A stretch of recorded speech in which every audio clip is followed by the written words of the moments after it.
I heard just kind of a cracking sound, and I knew immediately what that sound was rock. Ellie Jackson describes the moment just before a devastating rockfall. She was one of 16 people on the Bow Glacier Falls Trail when disaster struck. 2 hikers were killed and 3 people were taken to hospital. Sadly, this extremely rare event appears to have been neither preventable nor predictable. But officials say the search and recovery now over was treacherous. The debris was incredibly unstable, and there were still parts of the cliff that were concerning. So really looking at minimizing responder exposure, but looking very carefully for any other individuals. The first of the victims to be publicly identified was 70-year-old Jutta Hinrichs, a well-known occupational therapist who retired from the University of Alberta just last year.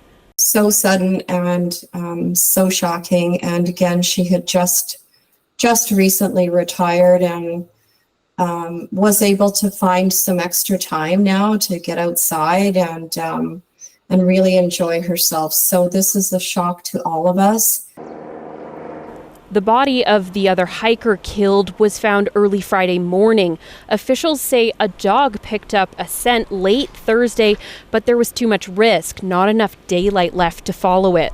In an area where there's no cell service, Ellie Jackson is glad several of the hikers had come prepared.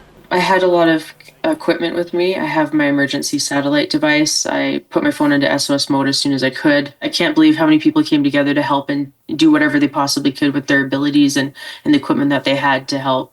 So the area near Bow Glacier Falls is still closed. Officials just aren't sure how stable it is, and they want to be certain it's safe before they move to reopen it. Mm-hmm. Now, Helen, you mentioned that officials called this unpreventable, but they also called it remarkable, didn't they? Yeah, so in the Rockies, we do see rockfall, but it's kind of the exceptional part of this is the amount of rockfall. The slab that fell off is just so large that officials theorize there could have been some sort of crack behind it. Okay, thank you, Helen. Helen Pike in Banff National Park tonight. Rockfalls in a mountainous place like Banff National Park may not be uncommon, but Thursday's terrible incident raises urgent questions about how they happen and what steps might help to prepare for them. Lindsay Duncombe looks at that part of the story.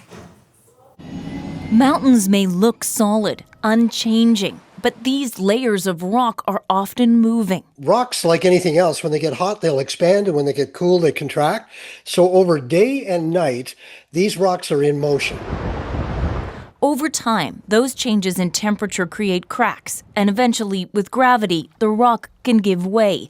When that happens at a very steep slope, it's called a rockfall. At the base of the slope, you're just peppered with these blocks of different sizes, and they're traveling at about the speed at which a car would travel. This geologist says the Bow Glacier Falls Trail was especially vulnerable because the slope used to be covered in ice, but the glacier is melting. He calculates this was the frozen area about 100 years ago, and this is the area now. And this is a phenomenon we're seeing globally. In fact, a retreating glacier in Switzerland is believed to have triggered this landslide last month. The entire village, home to 300 people, flattened. In that case, geologists anticipated the crisis and evacuated the town. Predicting what may happen on remote hiking trails, though, is tough. The best thing to do to try to prevent them is at the beginning of the tourist season is to have professional climbers actually go up those rock faces and check those cracks and see what areas might be weak. Technology could help too, especially something called INSAR. It uses satellites to measure the Earth's surface to the millimeter and could detect movements before a slide is triggered. We'll be able to pick out those needles in a haystack in areas where landslides and people kind of come together. A tool for preventing another tragedy as the planet changes and the risks grow. Lindsay Duncombe, CBC News, Vancouver.